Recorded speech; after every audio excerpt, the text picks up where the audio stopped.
कोई अपने अपने धर्म मजहब के हिसाब से कोई गाड़ देगा, कोई जला देगा, कोई गंगा जी में फेंक देगा, नदी में फेंक देगा।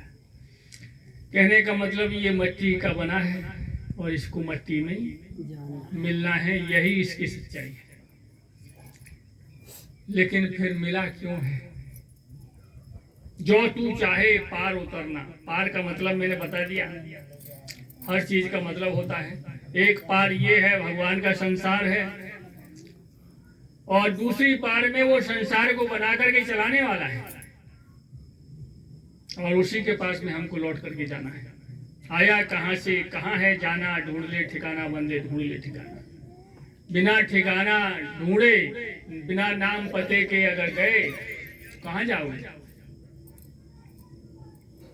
कबीरदास जी कहते हैं, चलन चलन सब कोई कहे, मोय अंदेशा और नाम न जाने, गांव का पहुंचेगा के ठोर।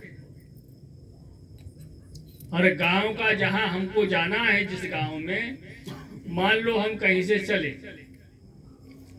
अब हम यहाँ हमको आना था, अब गांव का नाम पता नहीं होता, कोई बताने वाला हमारे गुरु भाई नहीं होते, कैसे पहुंचते हैं?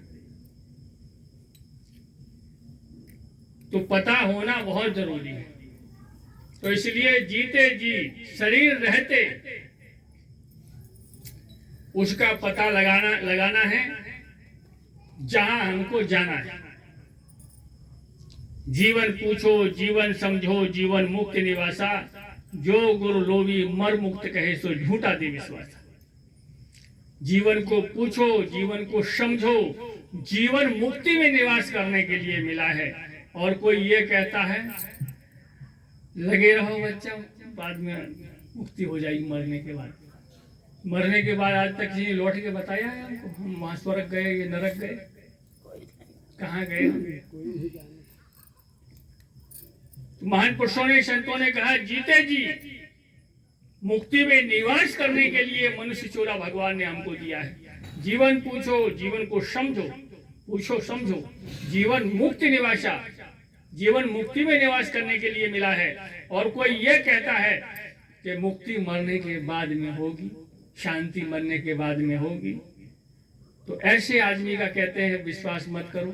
पानी में अभी पीऊंगा, प्यास मरने के बाद में बुझेगी, ये कोई बात है? खाना में अभी खा लूं, भूख मेरी मिटेगी।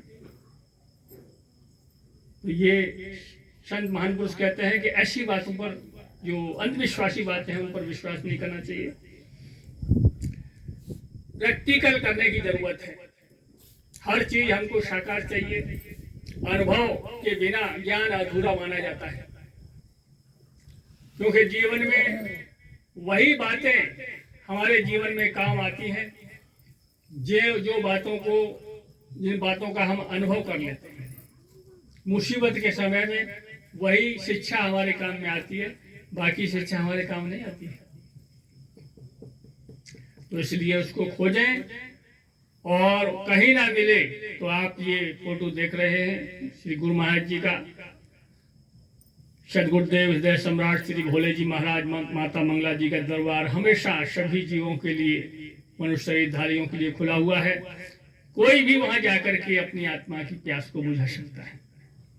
जो यहाँ जिस आत्मज्ञान के बारे में यह चर्चा हो रही है, वो उसका व्यवहारिक बोध गुरु महाराज जी के दरबार में कराया जाता है जिज्ञासु को, जो जिसको चाहत है। क्योंकि हर काम संसार में जबरदस्ती करवाया जा सकता है, किसी दूसरे से करवाया जा सकता है, लेकिन ये काम जबरदस्ती का नहीं है, ये प्रेम का काम है। तो अब आगे आज छोटी सी आरती होगी और प्रसाद लेकर के सभी भाई बहन यहाँ से जाएंगे।